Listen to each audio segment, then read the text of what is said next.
My name's Adrian, this is our group. We are Adam's Shirt. The game we decided to adapt for our board game is PlayerUnknown's Battlegrounds. This is the board.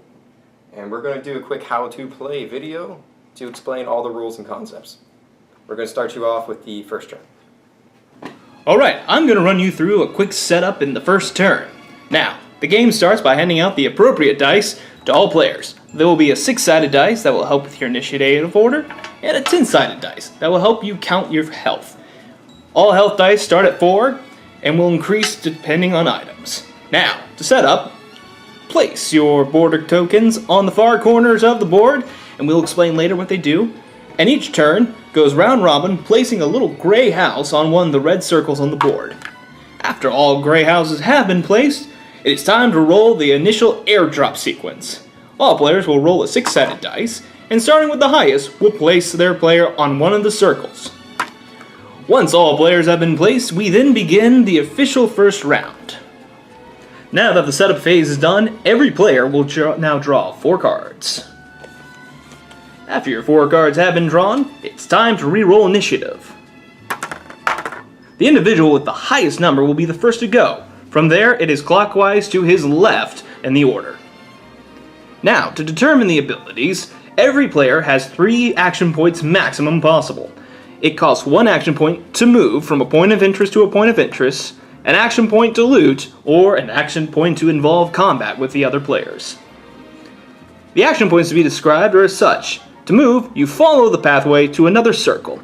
If the circle is black, you can do nothing but potentially shoot an enemy player. If it's red and vacant of a gray house, you may spend 1 point to draw 1 card from the pile. However, if there is a gray house on the red circle, you may remove the gray house, and instead of drawing 1, you draw 3 cards. This also includes a loot point. Now, to engage in combat, make sure that you have the appropriate weapons and ammunition equipped, which will be discussed further. If you are in range of the enemy, you will do the maximum amount of damage labeled on your weapon, and so long as you are in range, based on the grid system. The player then takes damage, and the combat ends for that player. Once all action points are done for that player, it moves on until every player has done their action points for the turn. Once everyone has moved for that round, it is important to note that the nice little boundary circles move in diagonally 1. And thus, a new round begins with a new initiative order. The highest individual starts first, and it goes clockwise from them for this round. Now, as previously mentioned, at the end of every round, these small out-of-boundary tokens move in diagonally.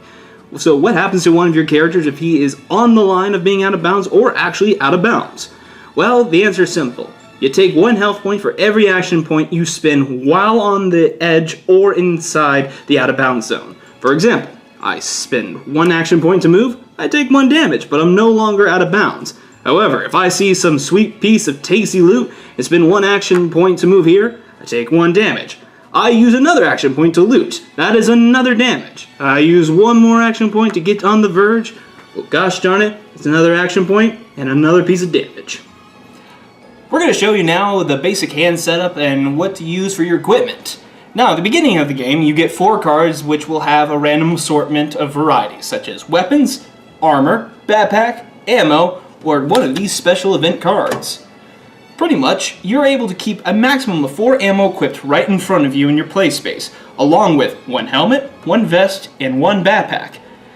The armor, such as the helmet and vest, increase your health to the approximate level depending on what kind of helmet or vest they are. The backpack, on the other hand, increases your inventory hand. Maybe instead of having a 4-hand maximum size, you now have a 5-hand maximum size.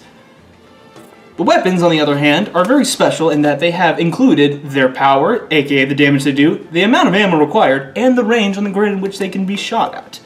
The 2 special cards, on the other hand, can be used at any time without costing an action point. The health, if you're damaged, to heal you the approximate amount, and the gas can will double all movement when using an action point to move. Now, as you're going along, you might find yourself going that you have a variety of weapons or equipment to use, such as the level 1 vest can be replaced by a level 3 vest, increasing your health to that amount, and vice versa for backpacks and everything else. As for the weapons, if you find yourself in need of something a little more full of oomph, you can discard the currently equipped weapon into the discard pile and equip the new weapon.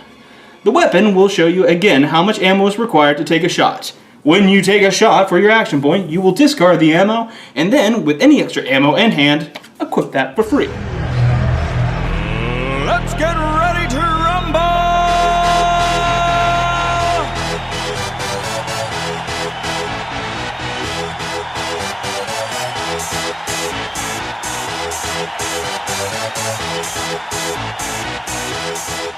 And I'm gonna attack you twice by expending both, just to do overkill on you. Oh, there we go. So that's 2 of your action points, but I have already died. As you see, my helmet gave me 1 health. I had 4 in the beginning, and I have just taken way too much damage. Now, what happens from here, in case you're curious, once a player dies, is my character is replaced by a death token, which will be present on that spot, and it becomes a lootable space. So, next turn. I still actually have 1 because the Uzi allows a double attack. That's right. Yep. So I will move to this spot now because actually you only used 1 action point because I didn't loot, and I'll use my second action point to loot you. Give me your helmet. So, basically how this works is all cards in my hand or equipped on my person are looted with that space. I will equip the helmet now, and thus I have more ammo. Although, now I have 1, and at the end of each round, we were supposed to move this in closer. We did forget that. Yep. But doesn't matter, because winner, winner, chicken dinner. Yes! Give me my chicken. That's PUBG.